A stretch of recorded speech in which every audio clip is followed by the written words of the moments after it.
அதனாலதான் சூரத்துல் பக்ராவுல இந்த மாளிகையில் நுழைந்த மக்களை அல்லாஹ் துஆ செய்ய சொல்றான் பாருங்க. இதோ இந்த இஸ்லாத்தை சில சகோதரர்கள் வழங்கிக் கொள்றாங்க.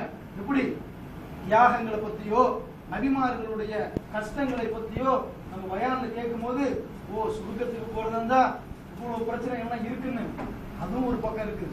அல்லாஹ் தஆலா இந்த மார்க்கத்தை பின்பற்றி வாழ்றதுக்கு நிறைய சோதனைகளை தரான். அதே நேரத்துல இந்த உலகத்துல சிறப்பா வாழ்றதுக்கு இஸ்லாம் தான்.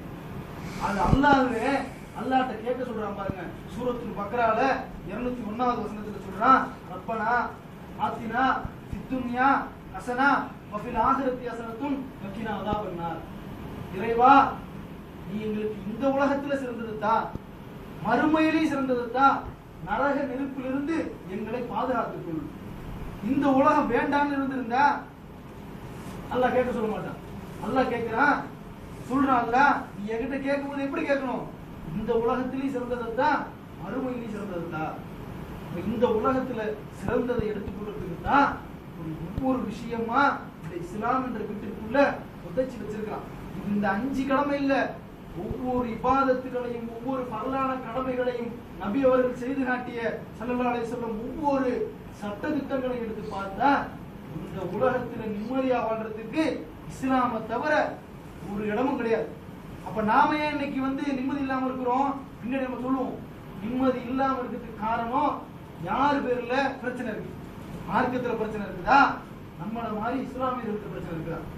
அப்ப இந்த தொழுகையில பாத்தீங்கன்னு சொன்னா அதே மாதிரி இந்த தொழுகையில இன்னைக்கு பிரிட்டிஷ்காரன் பஞ்சுவாலிட்டி கரெக்டா மெயின்டைன் பண்றான். 8 மணிக்கு வரணும்னா இங்கிலீஷ்காரன் கரெக்டா வந்துருவான். ஆனா நம்ம ஆளு மஷூரா வச்சிருக்கிறோம், மகரிபுக்கு அப்புறம் ஆரம்பிக்கணும்னு சொன்னா மகரிப் 6:35 முடிஞ்சா 40க்கு இங்க வரணும். வராங்களா? கிடையாது. நாம என்ன செய்யறோம்? போய்க்கலாம், வண்டி பார்க்கிங் போட இடம் கிடைக்கலன்னு சொல்லிடலாம். இப்படி எல்லாம் சிந்திச்சுட்டு அப்படியே இந்த 6:35ங்கிறத 7 மணிக்கு வரும். இது இங்க மட்டும் நடக்கல, இங்க நடக்கல. காரணம் என்ன? நம்ம கிட்ட இந்த தொழுகை சரியா இல்லை. தொழுகையை கரெக்டா இக்காமத்துல அட்டன் பண்ணி சொன்னா ஒவ்வொரு விஷயத்துக்கும் நாம பஞ்சுவாலிட்டி மெயின்டைன் பண்ணிருக்கோம். அப்ப இதுவும் நமக்கு என்ன, ஒரு நேரத்தை எப்படி நம்ம மெயின்டைன் பண்ணுங்கிறத இஸ்லாம் நமக்கு வணக்கத்துல கற்றுக் கொடுக்குது. அதே மாதிரி பாத்தீங்கன்னு சொன்னா தொழுகையில தொழுகையினோட இன்டர்னலா உள்ளக்கு பூந்து நம்ம செய்யற செயலெல்லாம் ஒரு நாளைக்கு யோசிச்சு பாருங்க. என்ன பண்றோம்? கை காலையெல்லாம் சுத்தப்படுத்திக்கிட்டு நீ பெரியவன், நான் அடிமை, அல்லாஹ் எஜமா, நம்ம எல்லாம் அடிமைன்னு சொல்லி நிக்கிறோமே. இது தனியா நிக்கும் போது சில பேர் நம்ம உணர்றது இல்ல. இது அப்படியே காபத்துல்லா கூட அப்படியே கம்பேர் பண்ணி பார்த்தா அடுத்த கடமையில ஒண்ணு வச்சிருக்கா. லாஸ்ட்ல என்ன சொல்றான்? ஹஜ்ஜி ஒண்ணு ஏற்பாடு செஞ்சு வச்சிருக்கான். இந்த ஹஜ்ஜில அப்படியே இந்த உலகத்தார்கள் அனைவர்களையும் இணைச்சி இன்னைக்கு நம்ம என்னதான் சகோதரத்துவம் பேசினாலும் என் உள்ளத்துல இருக்குது நான் தமிழ் முஸ்லீம். ஒருத்தன் கேரளக்கார சொல்றான் நான் மலையாளி அப்படின்னு. அரபி அவனுடைய கருத்தை விட மாட்டான், நான் அரபியில இருக்கிற அப்படின்னு. இதையெல்லாம் தூக்கி தரமட்டம் ஆக்கி காபத்துல்லாவுக்கு போகும்போது இஸ்லாம் எப்படி வச்சிருக்கு பாருங்க. நீ மலையாளியா, மலையாளியை தூக்கி பின்னாடி போடு. நீ தமிழ்நாட்டுக்காரனா அதை அங்கேயே விட்டுரு.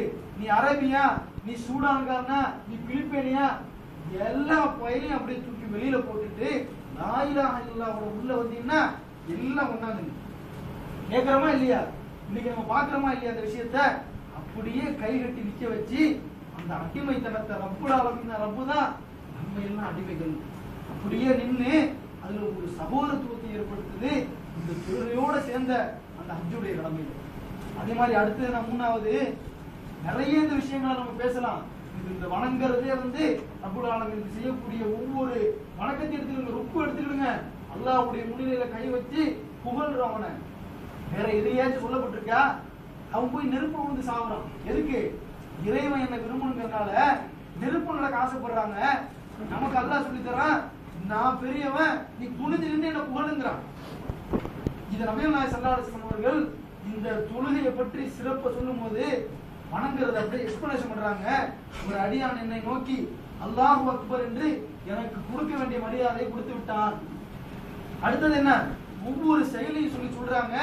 அல்லாஹ் மலக்குகிட்ட தன்னை பற்றி எப்படி ஒரு அடியான் புகழ வேண்டுமோ அதை செய்து கொண்டிருக்கிறான்னு சொல்லி, நாம ருக்கு செய்யறது, சஜிதா செய்யறது, எனக்கு செய்ய வேண்டிய அனைத்தையும் என்னுடைய அடியான் செய்யறான்னு அல்லாஹ் சந்தோஷப்படுறான். அப்படிப்பட்ட தொழுகைய இந்த இஸ்லாத்து உள்ள இருந்துகிட்டு நம்ம சோம்பேறியாக நினைக்கிறோமே, தொழுகை அப்படியே ஒரு விஷயத்தை சொல்றேன், அதை யோசிச்சு பார்த்துக்கிடுங்க. இனிமே நம்ம வாழ்க்கையில மௌத்தா போகிற வரைக்கும் தொழுகை விடக்கூடாது. ஏன் தெரியுமா சொல்றேன்? இன்னைக்கு நம்ம சகோதரர்கள்ட்ட தொழுகை இல்லைன்னு சொன்னா முதல் பதில் அதெல்லாம் டைம் இருக்க மாட்டேதுன்னு சில பேருடைய பதில். சில பேரு சோம்பேறிகளாக நினைச்சு அதை ஒதுக்கிடுறோம். நாம் அதே நேரத்துல அல்லாஹ் நமக்கு செய்திருக்கக்கூடிய அருள் கொடைகளை எல்லாம் நினைச்சு பார்க்க மாட்டோம். ஒண்ணு. ரெண்டாவது என்ன, இந்த உலகத்துல மனுஷன் நமக்கு செய்யறானே அதுக்கு வேண்டி எந்த அளவுக்கு நன்றி விசுவாசத்தோடு இருக்குன்னு சொன்னா, இன்னைக்கு இங்க காலையில வேலைக்கு போனோம், எத்தனை மணிக்கு போனோம்? 7 மணிக்கு கார்டு பஞ்சு பண்ணணும்னு சொன்னா 6:58 பஞ்சு பண்றோம். ஏன் 7:05 பஞ்சு பண்ணிட்டா மேனேஜர் கூப்பிடுவான், டிபார்ட்மெண்ட் கூப்பிட்டு கேட்பானுவோம். ஒரு நாள் பிரச்சனை இல்ல, 2ஆம் நாள் செஞ்சுட்டா சம்பளத்தை கட் பண்ணிடுவான். அப்படியே 2 மணிக்கு படுத்திருந்தா கூட எந்திரிச்சு ஓடி போய் கரெக்டா குளிச்சுட்டு அப்படியே அழகா ட்ரெஸ் பண்ணிட்டு போய் கரெக்டா கூட்டிட்டு போறோம். ஏன்? நமக்கு சம்பளம் கொடுக்கறதுனால அப்படியே கண்ட்ரோல் இருக்கிறோம். அல்லாஹ் நமக்கு நம்ம விடக்கூடிய இந்த சுவாசிக்கக்கூடிய மூச்சுக்கு காசு கொடுக்கறது இல்ல, நமக்கு வழங்கியிருக்கக்கூடிய நியாமத்துகளை எண்ணி பார்த்து நம்ம ஒரு நன்றி செய்யறது இல்ல. அல்லாஹ்க்கு நாம் என்ன செய்யணும்னா நன்றி மறந்தவர்களா இருக்கணும். ஒரு விஷயத்தை நல்லா யோசிச்சு பார்க்கணும். இன்னைக்கு பரபரப்பா குளிச்சுட்டு ட்ரெஸ் எல்லாம் பண்ணிக்கிட்டு அப்படியே நன்றி விசுவாசத்தோட கம்பெனிக்கு போறோம். சில பேருடைய வாழ்க்கையில தொழுகைகள் இல்ல. அவர்களுடைய உள்ளத்துல நம்ம ஒரு கேள்வியை கேட்போம். ஒரு நாளைக்கு நாம யாரும் குளிக்க மாட்டோம். யாரு இன்னைக்கு எந்த அளவுக்கு குளிச்சுட்டு ட்ரெஸ் பண்ணிக்கிட்டு ஆடம்பரமா இந்த உலகத்துல சுத்திக்கிட்டு இருக்கிறோமோ நம்ம குளிக்க மாட்டோம். எல்லாரும் சேர்ந்து நம்மள குளிப்பாட்டி விடுவார்கள். அதே மாதிரி பாத்தீங்கன்னு வச்சுங்களேன், இன்னைக்கு கண்ணாடி முன்னாடி நின்றுட்டு ஒரு 5 நிமிஷம் 10 நிமிஷம் அப்படி ட்ரெஸ் பண்ணிக்கலாம, நாம ஒரு நாளைக்கு என்ன செய்ய மாட்டோம், ட்ரெஸ் எல்லாம் பண்ண மாட்டோம். நம்மள 4 பேர் சேர்ந்து ட்ரெஸ் எல்லாம் அணிவிப்பாங்க. அதுக்கப்புறம் நடக்கும், எப்படி நம்ம இன்னைக்கு பள்ளிவாசல் பக்கம் வாங்கன்னு சொல்லி எவ்வளவு தடவை சொன்னாலும் தொழுகைகளை நம்ம கையில் எடுக்க மாட்டோம். ஒரு நாளைக்கு பள்ளிவாசலுக்கு நம்மள தோளில் சுமந்து செல்லுவார்கள். இன்னைக்கு எப்படி இறைவனை நாம தொழுவதற்கு மறக்கின்றோமோ, தொழுவதற்கு சோம்பேறியா நினைக்கிறோமோ, நம்மளை பள்ளிவாசலுடைய முன்னில் வைத்து நமக்காக வேண்டி தொழுகை செய்வார்கள். இந்த நாள் வருவதற்கு முன்னாடி நம்ம இந்த அட்லீஸ்ட் அல்லாஹ் நம்ம மீது கடமையாக்கி இருக்கிற இந்த ஒரு இபாதத்தை எடுக்கணுமா வேண்டாமா, இதனுடைய மகத்துவத்தை உணர்ந்து செய்யணுமா வேண்டாமா? ஆனா வாழ தெரியாத மனிதர்களாக நம்ம வாழ்ந்து இருக்கோம். அதே மாதிரி பார்த்தா ஒரு உதாரணத்துல சொல்லுவாங்க, என்னது, குப்பையை சீச்ச கோழின்னு ஒரு கதை சொல்லுவாங்க. கோழி என்ன செய்யும்னா குப்பை அப்படியே சிச்சுக்கிட்டே இருக்கும். அங்க காசு வந்தாலும் சரி காலால எட்டி விட்டுட்டு அது தேட வேண்டிய புழு பூச்சி தான் தேடிட்டு இருக்கும். அது முன்னாடி வயடு உரிய கல் கிடைச்சாலும் அதையும் காலால எட்டி தள்ளிடும், திரும்பவும் அந்த பூச்சி தான் தேடிட்டு இருக்கும். அது மாதிரி இந்த இஸ்லாத்து உள்ள இருக்கிற ஒவ்வொரு விஷயங்களையும் நாம உணராம எனக்கு நான் சொல்லி வாழ்ந்துட்டு இருக்கோம்னு சொன்னா நம்ம மாளிகைகளை குடியேறிக்க பின்னாலும் வாழ தெரியாத ஒரு வாழ்க்கை வாழ்ந்துட்டு இருக்கிறோம். அதே மாதிரி நோன்பு எடுத்துக்கிடுங்க. நோம்புடைய சிறப்பை பத்தி பேசணும்னு சொன்னா அப்படியே இறைவனுடைய பயத்தை ஒரு இபாதத்து மூலமா ட்ரைனிங் கொடுக்குது. ஏதோ எப்படி கொடுக்குன்னு சொன்னா சாப்பிடாம இருக்குன்னு சொல்லி நாம வெளியில இருந்து பாக்குறோம். அப்படியே இந்த விஷயங்களை யோசிச்சா சாப்பிடாம இருக்கிறோம், நோம்பு வச்சிடறோம். இங்க யாருமே இல்ல மர்க்கஸ்ல, சமைச்சு திருப்பி சாப்பிட்டுலாமா? சாப்பிட நோம்புன்னு சொல்லி இருக்கிறோமா இல்லையா?